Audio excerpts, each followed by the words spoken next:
Good evening, everybody. Welcome to the Vibing with Don Vito show. I'm your host, Don Vito. Just want to thank y'all for tuning in each and every week, checking out my guests that come to the show and showing the support is very important. And I want y'all to tune into the YouTube channel that I have, Vibing with Don Vito YouTube, and check out all the amazing guests that I had on the show. You know, it's a lot of great people that came on the show. For those of you who haven't seen my shows, all you got to do is hit the like button, subscribe to Vibing with Don Vito show, and also tell your friends and share it and let them check out the amazing shows that I did so far. Today we have an exclusive interview. This man goes by the name of Freeway Rick Ross, you know, well-known brother out of L.A., You know, a lot of people know him for, you know, his life coming up. You know, he was a real heavy hitter in the drug game, drug trafficking. He's also an author of several books. He's going to come on the show and we gonna chop it up and we gonna talk about, you know, him coming up as, you know, as a young guy and also his transition into where he's at today. You know, his life. You know, this guy here has a lot to talk about. You know, he's also big on prison reform. He's an activist. And I believe he has a documentary and stuff coming out, you know, somewhere down the line. So if you don't know about this man, Freeway Rick Ross, you'll find out today. You know, but before he comes on to the show, I want to enlighten y'all on a couple of things that's going on out here, you know, as far as with the fireworks and stuff like that. They got like fireworks popping off all day, all night, everywhere, not just in New York, all over the states. And, you know, they seized quite a few trucks that came into the communities, dropping off loads and loads of fireworks. So that's where you hear all this noise from. Like, it's like mad fireworks that's already out here. So, you know, expect to hear this all the way to the 4th of July, after the 4th of July, you know, and until they run out. Also, you know, a lot of people want to work out. I'm a trainer. You know, that's what I do. I'm a trainer by nature. I'm a master trainer. What up, Shorty Rock? Meditation Miss, how you doing? Thanks for tuning in early. And a lot of people wondering what's going on with the gyms. The gyms are not going to open no time soon. Trust me. It's so bad right now that a lot of gym owners talking about filing a petition to sue the governor. You know, they trying to sue the governor because, you know, they're about to lose their business and stuff like that. So it's really bad. So if y'all want to get with some training and all that, all y'all got to do is hit me up. You know, my Instagram is fitnesscoach_Big V. Check out what I do. You know, I've been doing it for like 15 plus years. You know, I'm a master trainer and I can get you in shape. You know, I even take you to the park. Or, you know, I do it over FaceTime, you know, in my hours from 6 a.m. to 12 noon. Sometimes I extend it to 1 p.m. So those of you who want to get in shape and, you know, you starting to get a little heavy or you feeling a little weak, hit me up. You know, my prices are decent. You know, I look out, but I guarantee I'm going to get you in shape. Guarantee you. You know what I'm saying? My youngest is like 11 years old. My oldest is like 94. There's no limit to what I do as far as when it comes to training and stuff like that. So like I said, y'all want to get in shape. Those of you that fell off, y'all hit me up. And I got you. But meantime, in between time, once again, we got an exclusive interview tonight. Special guest. He goes by the name of Freeway Rick Ross. And he's going to come on the show and we're going to vibe. You know how we doing on the Vibing with Don Vito show. We just be vibing and we be talking. And, you know, we be flowing and people get to, you know, learn about the people that they heard about. They get to hear their stories and stuff like that. And, you know, it's very interesting, you know. You know, I try to get people on the show that, you know, that had, you know, some type of life that you can learn from, you know. It ain't all good, it ain't all bad, but at the end of the day, they have a message to give and they have a story to tell, you know. And at the end of the day, they're about giving back, you know, once everything is all said and done. You know, so I just want y'all to be a little patient and tune in. My man Freeway Rick Ross is coming on momentarily, and we're going to have a great show. You know, I wonder how y'all doing out there. You know, we still got the quarantine going on. You know, it got a little bit light. They say that we in phase 2, stuff like that, going into phase 3. But don't be fooled, y'all. You know, stay on point, because I don't really think they got this thing, you know, positioned the way they want to have a position. You know, it's like you got people moving in and out of town and stuff like that. So one minute the numbers go down, next minute the numbers go up. You know, one state opens up, the next state closes. So that goes to show you it's still moving around. It's moving around heavy, you know. Just, you know, stay on point, but at the end of the day, live your life. Don't be nervous and, you know, scared to talk to people and all that type of stuff. If you take care of yourself properly and you don't really have no medical complications and stuff like that, you can survive this. So those of you, you know, who need to step your game up, as far as on the fitness tip, as far as eating properly and stuff like that, get on your job, because that's going to save your life. You know, the mask and all that is cool. The social distance is cool, and the gloves and all that. But if your health ain't right, you know, you still might be able to get got. You know, so I see my man Freeway Rick Ross about to pull up. He waving. What's up, my brother? Okay, here he come. We about to chop it up with my man Ross.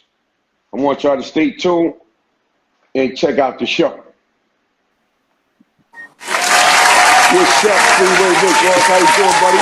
Oh man, working hard. Everything good. Everything good?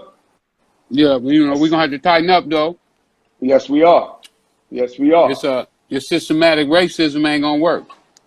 Not at all, man. Let's talk about that right quick. What you talking about? What you mean? Well, you know, the system systematically discriminates against us as being black, you know, in multiple ways. Mm-hmm. You know, from being able to get the proper jobs, from being able to have good teachers. We get the worst police, the ones that can't make it in Beverly Hills, they send them to Los Angeles. Mm-hmm. I mean, the trucks that don't work right, they send them to L.A. You know, anything that don't work, they send them to us. That's crazy, man. And then So tell us... Why you feel they do it like that, man? Well, because we don't say nothing. You know, we Okay. take it. We good with it. You know, give us the leftovers. Give us the crumbs and, you know, leave trash in our neighborhood. Mm-hmm. And then when you find out our neighborhood got the best everything, then you come over there and take it from us. You know, that's systematic racism. Mm-hmm. And that's what we've been dealing with as blacks in America. We've been dealing with systematic racism, and I'm tired of it.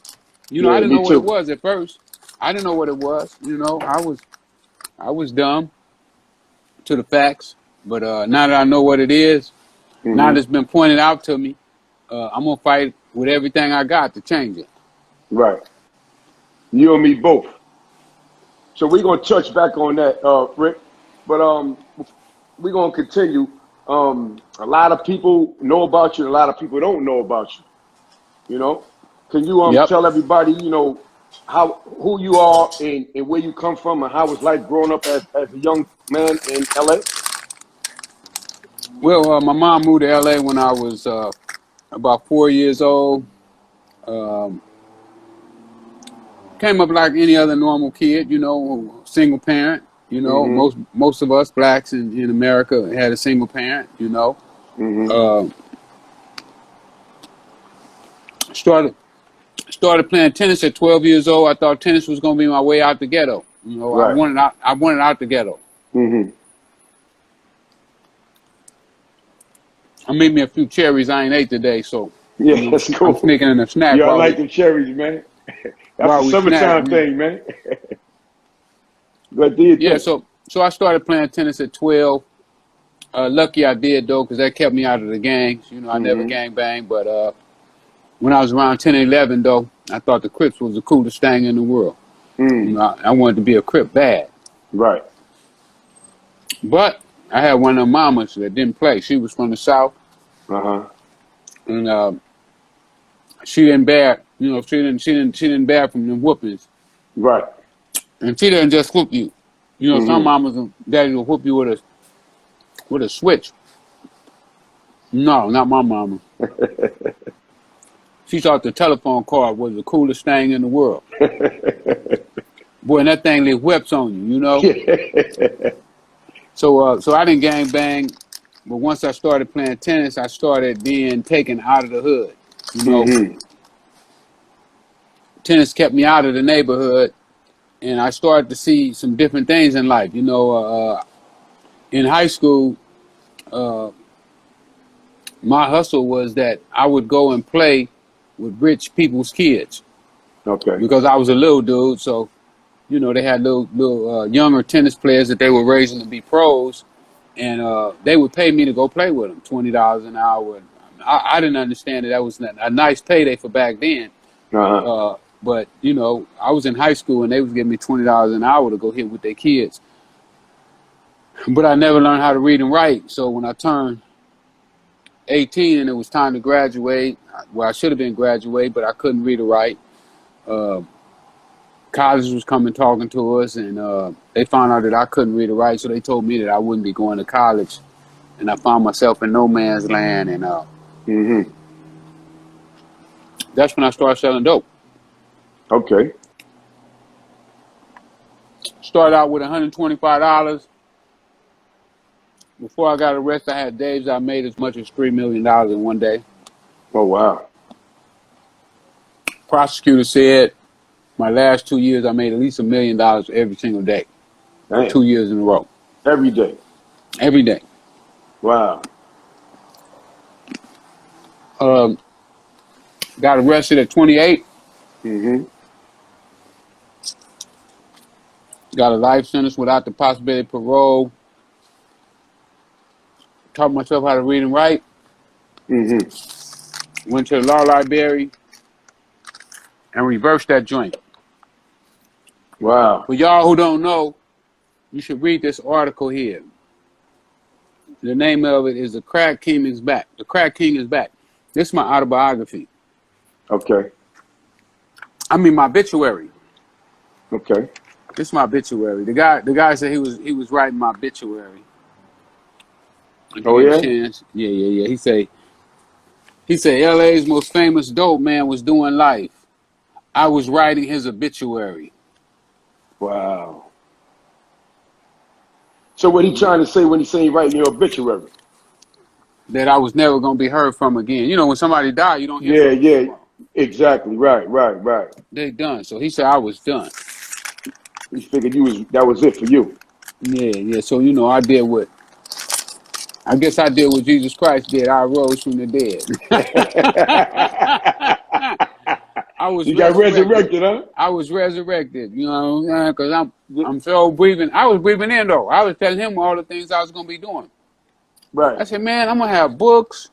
I'm gonna be doing movies. I'm gonna be doing boxing. I'm gonna be telling politicians what to do. And so forth. How much time did you do? All 20. together? 20 years and 3 months. Okay. I told him I just threw the 3 months in. Doesn't have that. So did you do a rough bid or did you do an easy one? I mean, time is long, but how was it? Oh man, I didn't have enough time in the day. I needed more time. You know, when I got ready, my last couple of weeks, you know, I called all my dudes because I had a little study group where I was teaching dudes in there how to do business and stuff like that. And I pulled them all to the side one day. We had our little group, and I was like, man, you know what? I'm gonna enjoy this. I said, because I ain't gonna never get to do this again. You know, that's it. And I was telling my homies the other day, you know, about struggling. You know, I've been struggling. I've been home 11 years. I've been struggling a little bit. I've been living good though. You know, I ain't had it bad. I ain't gonna sit here and tell nobody that. You know, other than this couple little stints, you know, I was homeless for a little while. You know, but for the most part, but I prepared for that. You know, and I looked at that the same way I looked at going to jail. That I was gonna enjoy it because I Mm-hmm. wasn't gonna be able to do that no more. Right. Got You you. know, it's some things Mm-hmm. that people can't experience. You know, Mm-hmm. everybody don't get to experience what it's like to have a life sentence without the possibility of parole. Right. But that's an experience. Mm-hmm. And it's a one that shapes you and molds you in becoming a person. Right. You know, some people it may break, some people it make stronger, and some people might stay the same. Mm-hmm. But it's all experiences that uh, does things to a person. You know, experiences puts you in a certain situation. Right. So all my experiences were lessons. I learned lessons from every last one of them. Mm-hmm. Now, different people respond to different things differently. But I believe uh, my experiences made me into the person that I am today. Right. And the person that I am today, I love him. Mm-hmm. You know, I'm excited about his Right. future. I'm Mm-hmm. excited about the way he thinks. Right. I'm excited about the way he acts, the way he carries himself. That he's not selfish. He's not greedy. Mm-hmm. He's not conniving. Because so often people have all of those negative traits and they don't know how to get rid of them. Mm-hmm. They stuck with them. They stuck with their self. Mm-hmm. And life is miserable. But me, I am absolutely enjoying life right now. Let me ask you a And question. Let me ask you go a ahead. quick question. So when they gave you that time, how did you feel when they said that you was going to get that amount of time? How did you feel? How did it hit Awful you? to know that you had lost your life. That the rest of your life would be spent in a concrete tomb. Mm-hmm. And I prepared myself for that for about 3 years. I've been telling Mm-hmm. myself, you know, they're going to give you life. You know, you ain't never going home. You know, get ready. But when they actually give it to you, and then the fact that my mom was there too, you know, and she took it Mm-hmm. really hard. Yeah. So so that was another cold blow. It's almost like being there and you get shot and you're dying and you see your mama seeing you die. Mm-hmm. You know, just kind of imagine what that would feel like. You know Yeah. that you just hurt your. Not only are you dying, and you hurting too, Mm-hmm. but on top of that, you getting to see your mama die. I mean, hurt. Yeah. You That's know, the rough. one that you really, really, really care about. Mm-hmm.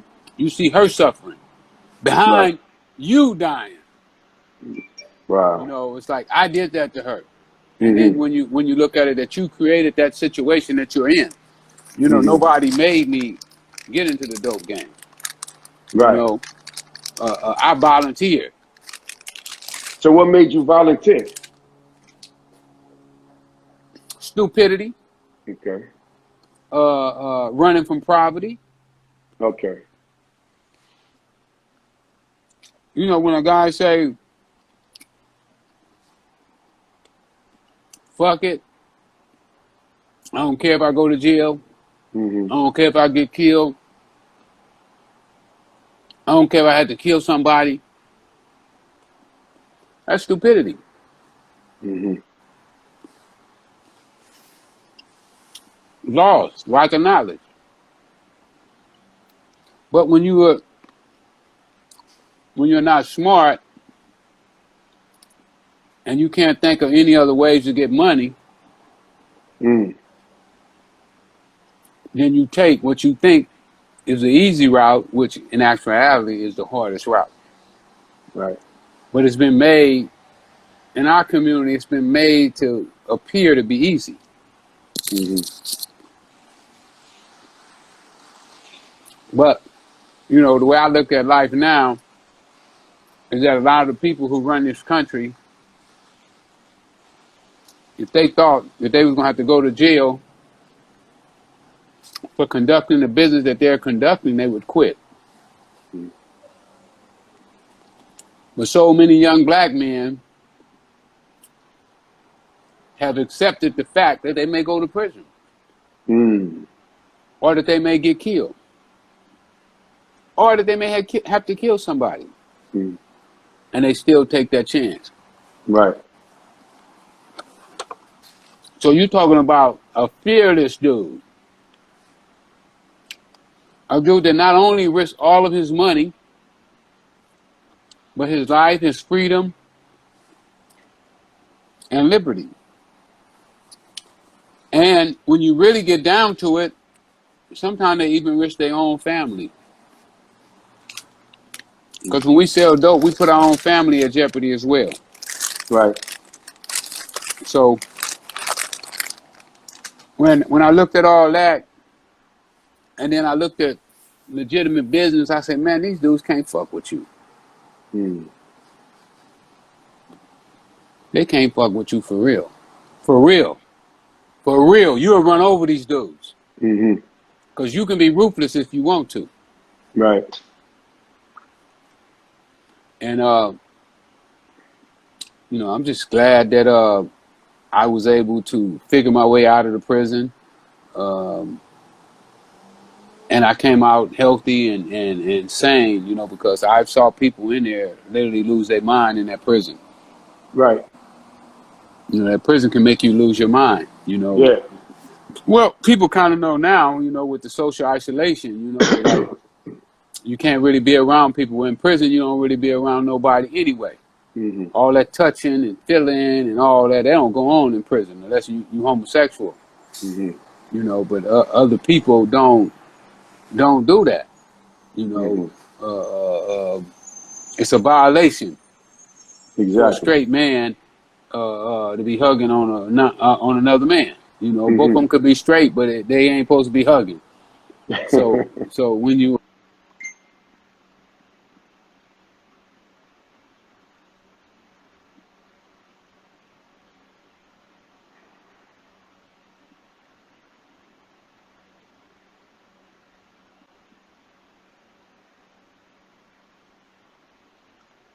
I think he got a phone call, y'all. He'll be right back.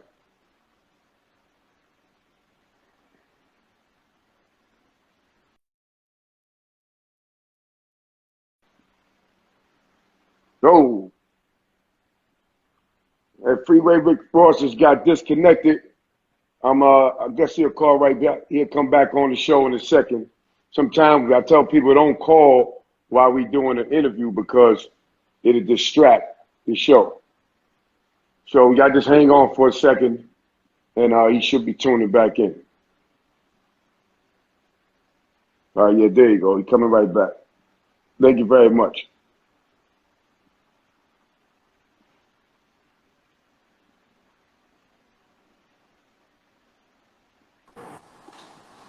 There you go. I don't know what happened, man. I try to push that Yeah, it thing. happens. It happens sometimes. Yeah, but what was we at? You know, it's just once these young brothers find out what I know now, it's gonna be some hell in high water. We're gonna have some real black entrepreneurs, not the ones that, you know, that are selected by corporate America. Because right now we got a bunch of heroes that the black community didn't elect. You know, they were elected by others, and Right. they may have started off with us, you know, where we like their music and we listen to their music, and then, you know, a corporate America heard it and heard us listening to it and jumped on board and started to invite them in, Right. to mainstream. But after they go to mainstream, a lot of them turn their back on where they come from. Right. So when you came home, where was your mindset when you came home from prison? I was on a takeover mode, but you know, I only had $200 when I got out of prison. You know, I came out of prison tore up. You know, not tore up mentally though. mentally I was clicking on cylinders on. If I had a 10 cylinder, I probably was clicking on 7.5. Mm-hmm. You know, but my pockets was broke. My mom was behind on her house note. Uh, so the first thing I did is I wanted to save my mom's house. You know, the first thing you think about, you don't want your mama on the street. Right. You know, one thing about it, we had never been homeless before, Mm-hmm. and to have my mom uh, uh, facing eviction or not eviction but foreclosure was heartbreaking. So the first Mm-hmm. thing I did is I kind of put my plans on hold and started trying to save her house. That had Right. became my number one object is to save her house. You Right. know, not to let her lose her house. So I fought that for about 8 months. You know, when I finally lost, you know, it was a battle. She took one of them predatory mortgages, you know, where they go in to older people. My mom was uh, 85 when she died. I guess she was probably about 82 when she signed that loan on her house. Mm-hmm. And you know, they did the loans where they would start you out at $1,200 a month, Mm-hmm. but every so often the loan would go up and up and up and up and up and up. And my mom was she's only getting about $1,800 a month. You know what I'm saying? Mm-hmm. But when she was getting $1,800 a month, she had no house note, so she was good. Mm-hmm. You know what I'm saying? But once she went and took that loan out, the $1,200 a month was cool, and her husband helped her, you know, helped her with the bills. But then he passed, Mm-hmm. so now when I get home, it's $3,200 a month, Mm-hmm. and here I am, don't have a job, fresh out of prison, no money, uh, and didn't know how I was gonna get it. But anyway, we eventually lost the house. Did you see the documentary? Not as of yet. Yeah, you got to go check out my documentary. We put all that in there. You know, it's crazy. We were shooting a documentary right during the time that the marshals came to the house to put us out. Oh So wow. so we got to capture some of that on film. Uh-huh. The whole process. You know, it's gonna be something that one day people gonna marvel at that I was able to overcome that and to still put myself in the position that I'll be in a few years. Okay. So let me ask you a question. You wrote a couple of books. Did you wrote them while you were in prison? I wrote this one while I was in prison. I Mm-hmm. got another one that I wrote with Jimmy the Saint. We wrote that one while I was in prison, called Black Scarface. And this one here, this was about my first 6 months out of jail, Okay. riding with Rick. I'm Mm-hmm. proud of this one too. Anybody want to buy my book too, you can go to my website, freewayRickyRoss.com, and order the books off of there. Mm-hmm. Also my T-shirts and my other merchandise. Mm-hmm. Yeah, so I wrote one in prison and the other one out of prison. Okay. So are you planning on doing a movie, anything about your life and stuff like that, or one of the books? Yeah, we working on the movie right now. I'm working with Reginald Hutland. We also working on a TV series as well. So I just want the movie to be right. You know, I'm tired of seeing the way they portray black men at theaters. So I decided that I was just going to take my time and Mm-hmm. do it the way that I wanted to do it, not the way Mr. Charlie said it should be done. You know, I want this story to be factual. Right. You know, not like the TV series Snowfall, where they take a piece of my story and make up this. And for the most part, my movie is going to be factual.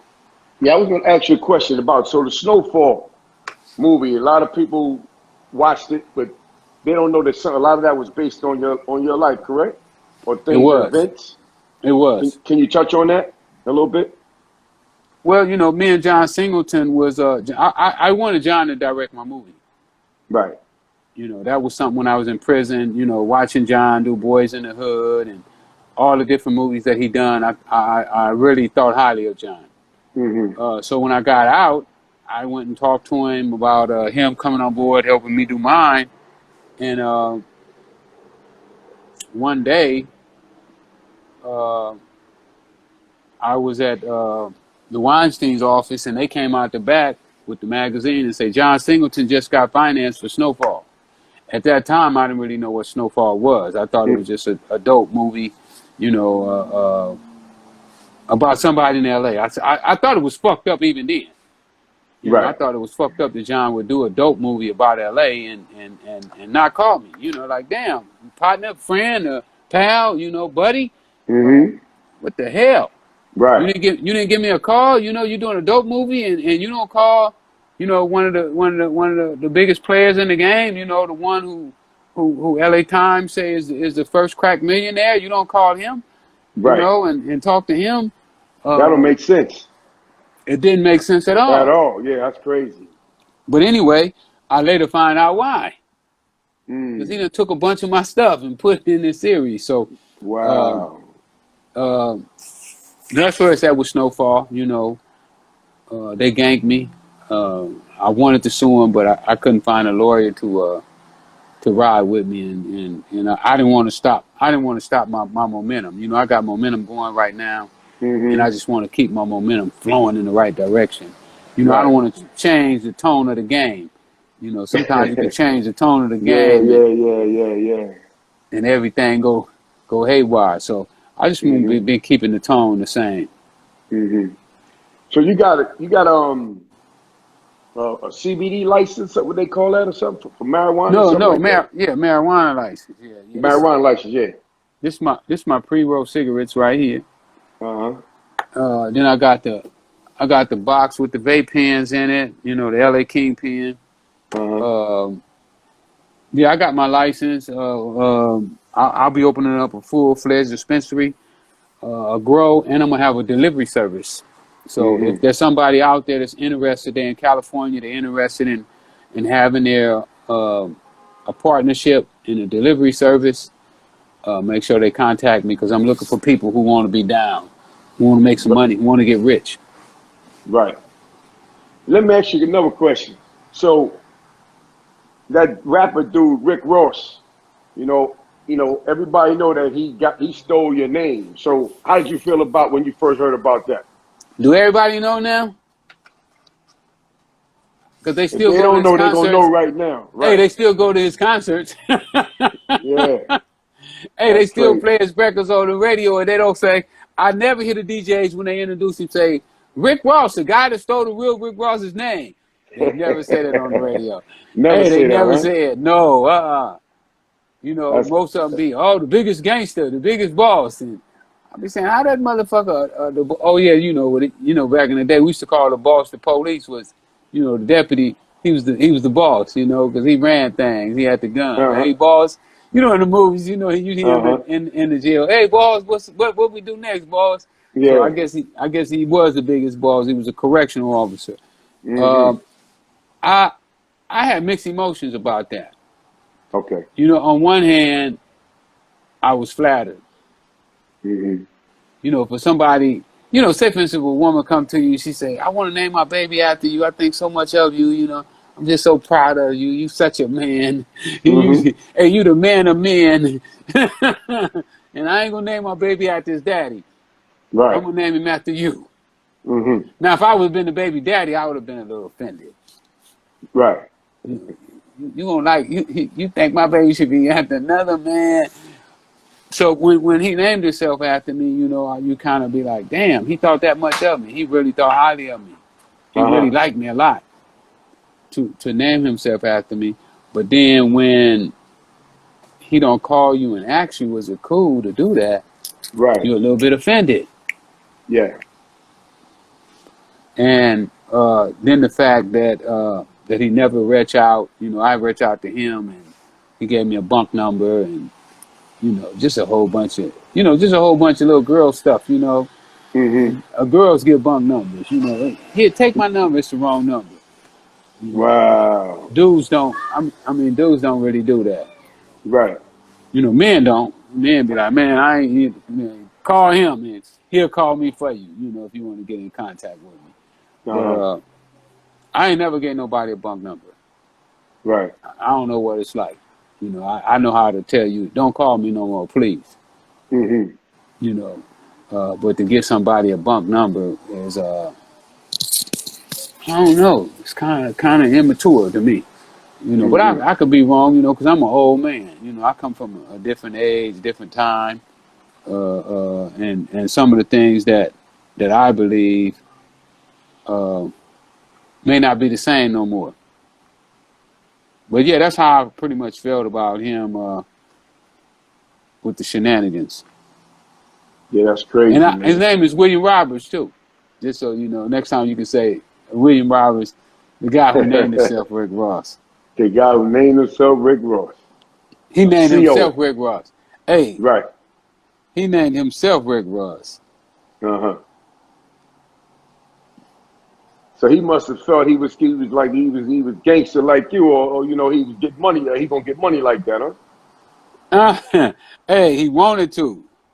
Cause Right. you know he didn't come up poor though. You know he had credit cards when he was in high school. Right. So he didn't really come up poor, and he didn't play football either. Mm-hmm. Yeah, he didn't play no football. He ain't no All-American football player. Mm. I'll bet that. I'll bet he ain't no All-American football player. He could stop that lie. I Oh, he mean, said I you're often, All-American football player? yeah, he said he used to be an All-American football player. That's how he got Oh the wow. name. He played football on a team, and everybody on the front line made all conference, all nation or something like that. There, Uh-huh. and somebody tried to call him Big Boss, and accidentally called him Rick Ross, and that's how he came with the name. Ain't that something? Stuck. He said the name stuck. Yeah, yeah, uh, yeah. But wow.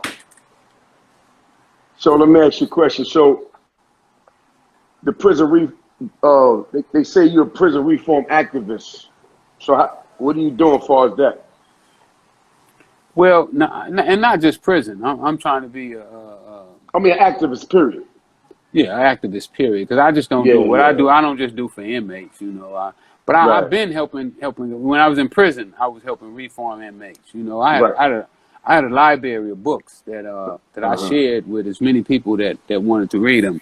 Because what I found out about in jail, they didn't really have books about how to better yourself, Mm-hmm. how to become a better person. And that's what I was into. I wanted to be a better person and not be entertained. Some people want to be entertained. You know, they want to see the dance, the sound, and so forth. But I don't want to be entertained. You know, I want to get some bread. Right. But I'm curious to know, Rick, how did you get the time up off you? You say you went to the law library, and what did you find that you presented to get that time off you? Well, the first thing I found out that I was sharper than my lawyer, the judge, and the prosecutor. Mm-hmm. That was the first thing that I found out. And then I found out that I used to couldn't read, but I think they still couldn't read.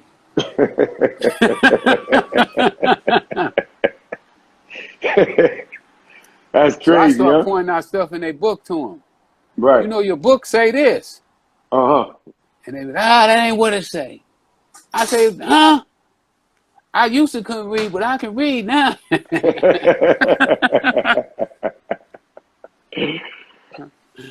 Oh Oh yeah, man. they had me in there under the three strike laws, and under the three strike law, you have to go to jail. You have to commit a crime, go to jail, and then get out. Then commit another crime, go to jail, and get out. And then you got two strikes. You commit a third one, they can give you a life sentence without the possibility of parole. In Mm-hmm. my case, I was selling dope all over the country, Mm-hmm. but I'd never been caught. Somebody told on you. Yeah, well, they always tell on you. Right.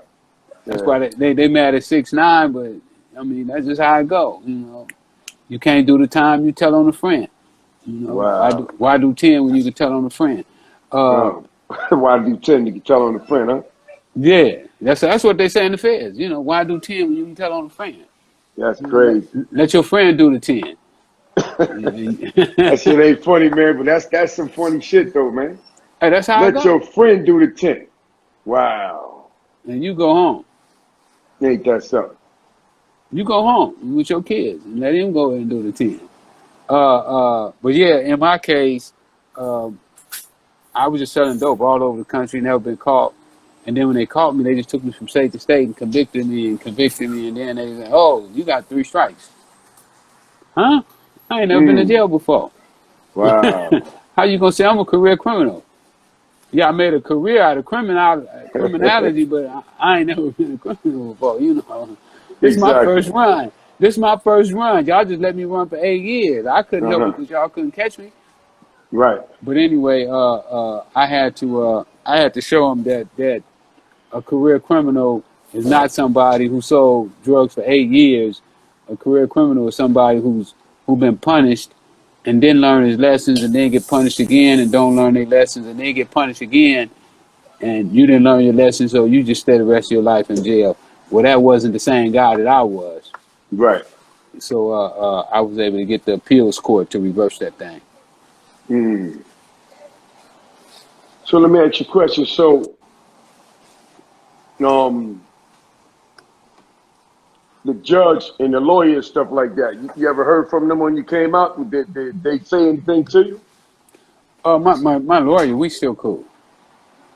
Oh yeah, so he was in your corner the whole time. Yeah. We good. Okay. Yeah, we good. The judge, I was just thinking about writing the judge the other day and telling him what's up.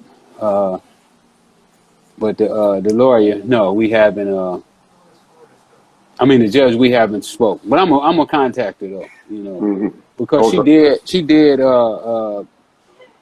she did get right after she, learned me. You know, Hmm. when I left the courtroom, when she gave me the life sentence, I said, "I'll be back," and she said, "All right, I'll be here when you get back." And when I came back to court, the first thing she said, "Oh, you kept your word." I said, "I always Mm. try to." Mm. So they gave you a life sentence for drugs? Yeah, you can get a life sentence for drugs, no violence. That's crazy. A life sentence for drugs. You got caught with the drugs or was just hearsay? Oh no. They got what they call ghost drugs. In jail, they call it ghost drugs.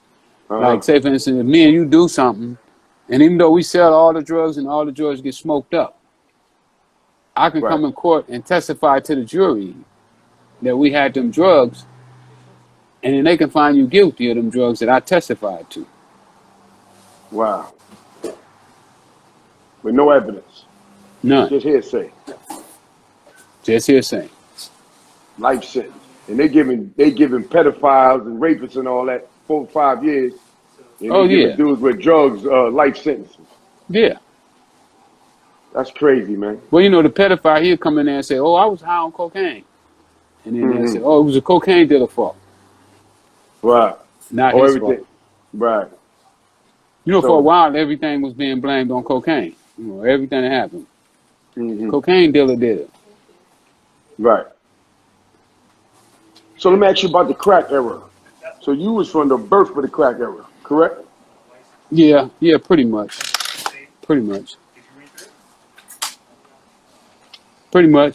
Yeah. Before that, they was free base, and then they started the crack era and stuff like that.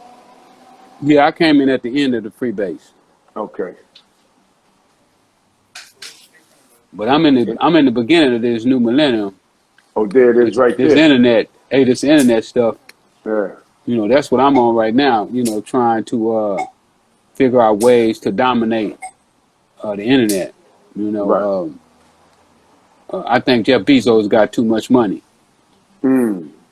and somebody else need to be in his league. In the same category that he in, Ex- Exactly. and I'd like to be the one. It's called a takeover, Yeah, huh? That's what you said, right? It's a takeover. yeah, There you go. So with the that's it. marijuana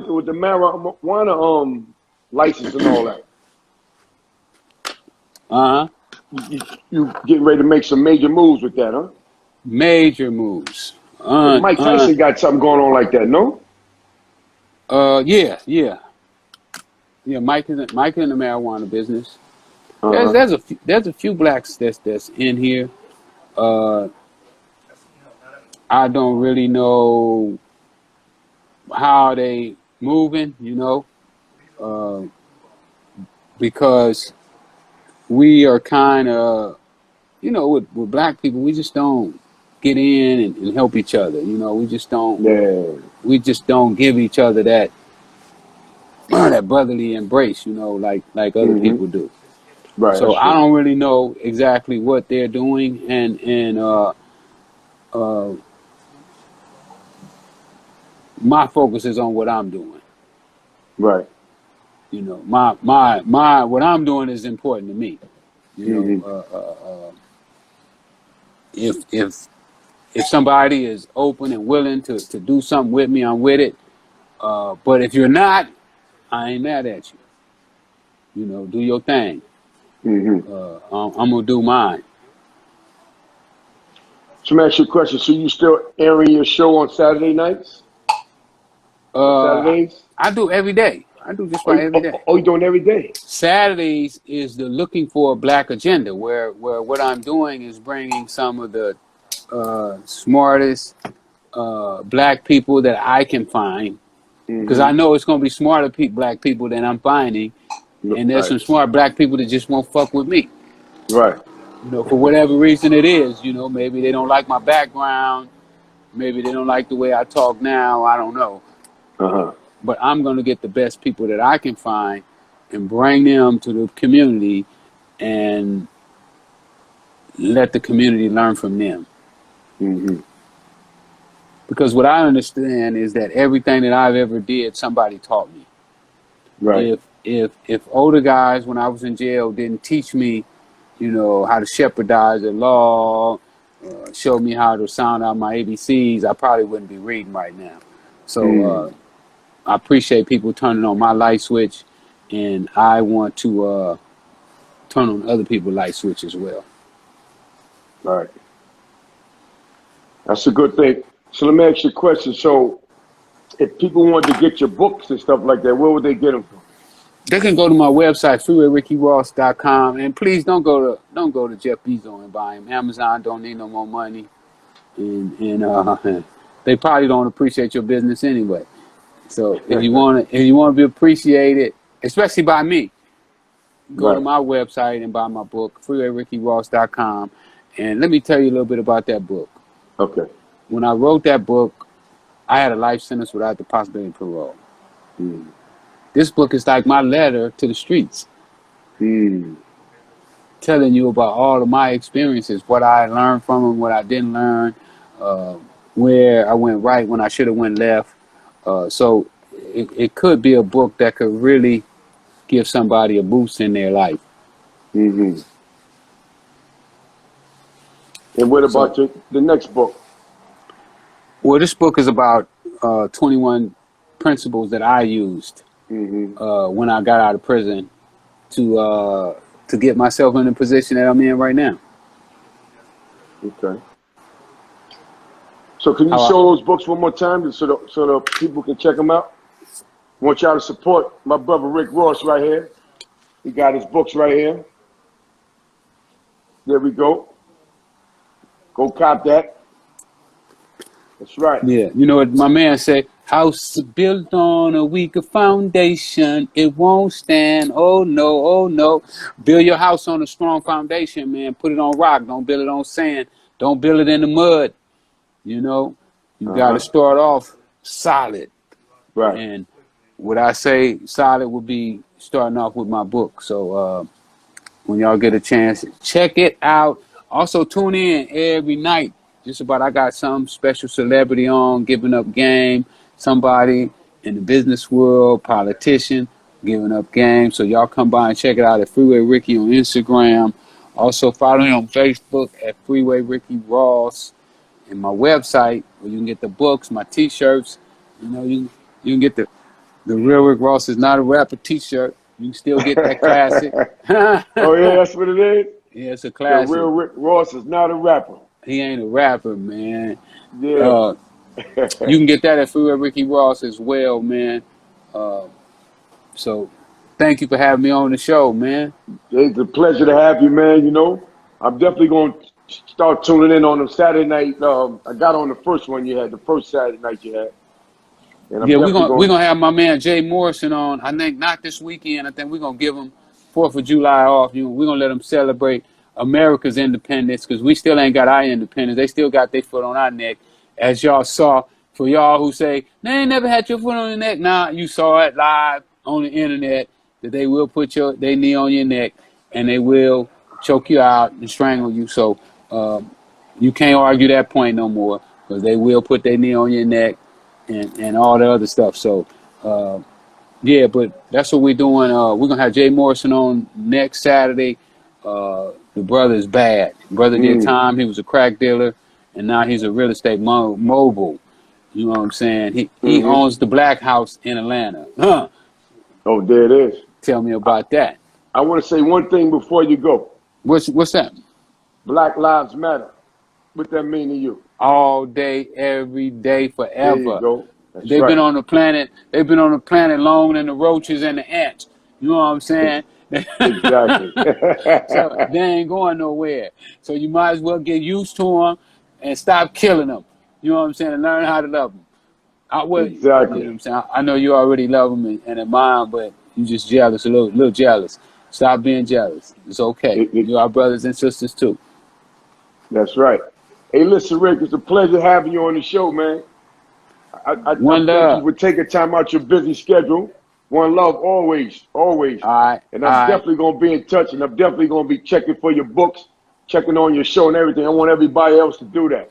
Support this brother right Appreciate here. you. The real Rick Ross, Freeway Rick Ross. I need you to be the part of that black agenda too. Help me find that agenda. Oh, I'm definitely there. We're going to talk later on. Always, my brother. All right, peace out. Appreciate you. Peace out, brother.